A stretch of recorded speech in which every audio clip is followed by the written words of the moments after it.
feet, subsiding to 5 to 8 feet after midnight. A slight chance of showers until midnight, then a chance of rain and snow showers after midnight. Northwest winds 15 to 20 knots, diminishing to 10 to 15 knots. Waves around 2 feet. A chance of snow showers. Thursday, northwest winds around 10 to 20 knots. Waves around 2. RWT. Yes.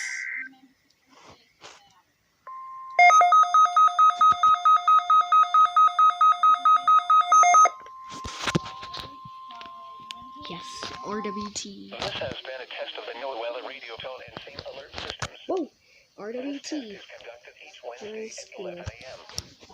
Specially programmed receivers are alerted to specific watches, warnings, and advisories.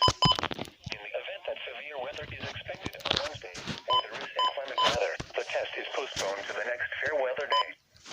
This concludes this test of the NOAA weather radio and same alert systems.